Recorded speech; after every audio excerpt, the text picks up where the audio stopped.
Hello and welcome. I am Phalla from khmertutor.com.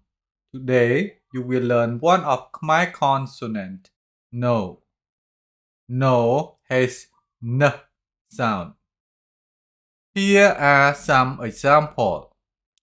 Num, num, norm, norm, niềng, niềng.